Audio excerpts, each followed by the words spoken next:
Fait que là, Paul, comme tu peux voir, on est au kiosque de Dunlop, le plus gros pic au monde. 73 mm. Vraiment, c'est plus épais que ça, mais bref. Fait que je vais avec le représentant du Dunlop ici.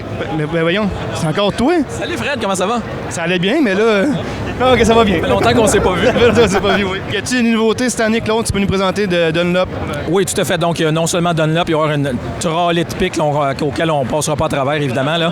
Mais je te montre toutes les pics, les nouveaux... Non, tu veux pas? OK, parfait.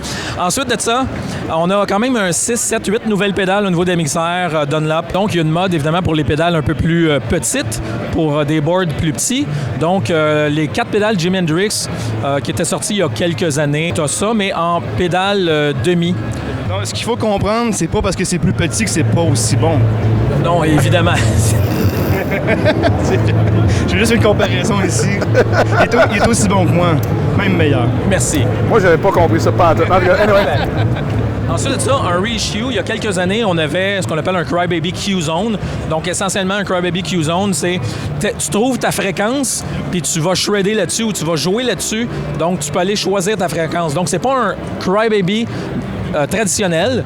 C'est tu prends ta fréquence, tu pèses dessus, puis tu t'en vas jouer avec ça. Donc ça vient de ressortir. Ensuite de ça, tu as ici ce qu'on appelle une espèce de petit clipper overdrive par un vétéran d'industrie qui s'appelle Paul Cochrane.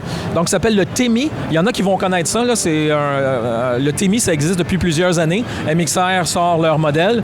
Donc, essentiellement, c'est un smooth overdrive que tu vas rajouter pour rajouter un petit peu de grain chaud à ton son. Donc, en demi-pédale, ça vient avec l'adaptateur. Ensuite de ça, qui vient de sortir, l'Octavio, un peu basé sur le principe du Jimi Hendrix, mais dans une pédale MXR régulière. Donc, essentiellement, tu as ton fuzz et ton octaver juste ici. Puis ceux qui aiment les plus petites pédales ou les pédales régulières, bien, il y a le choix. Dans beaucoup de cas, la pédale, par exemple, le Carbon Copy va être disponible en demi-pédale ou en pédale régulière, ou même en plus grosse pédale pour le Deluxe si les gens préfèrent avoir plus de fonctions.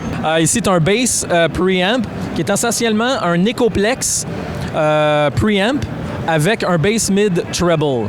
Toujours en demi-pédale et ça vient encore toujours avec l'adaptateur. Je pense que ça fait le tour des nouveautés du côté des mixeurs. Évidemment, il y a déjà une grande panoplie de choix chez les mixeurs. On veut juste rajouter encore plus de choix. Donc, évidemment, si vous voulez essayer les pédales, vous savez où aller vous les essayer. Venez nous voir. On va vous montrer ça. Claude sera peut-être pas là, mais moi et Paul, on va être là, c'est sûr. Parfait. Salut. Fait que c'est quoi, on fait des bloopers, là? C'est quoi, là? Non, mais là, finalement, Claude vient de me dire, attends, il manque de quoi? Il est pas au show, mais on l'a sur le iPad. C'est qu'on va voir ce que c'est un peu plus en détail. Fait que vas-y, Claude, parle-moi un petit peu de la Green Day. Et voilà, donc, la popularité a été incroyable sur la Dookie l'année passée. C'était une run limitée de 2500 unités dans le monde. Au Canada, il s'en est vendu un troc, évidemment. Là, évidemment, il y a du monde qui voulait continuer à faire de l'argent là-dedans. Puis il y avait bien du monde qui en voulait encore. Moi, j'avais encore énormément de demandes. Donc, comment faire une run limitée? Une nouvelle run limitée avec un nouveau logo. Donc voilà, même prix, même son, mais un petit look différent. Même prix, 282$. Donc, le fan fini va en acheter deux, je comprends bien. C'est évident, tu veux les deux. C'est évident. C'est le tone qui est important, le tone, OK? Le tone qui est important. La quête du ton est infinie, hein?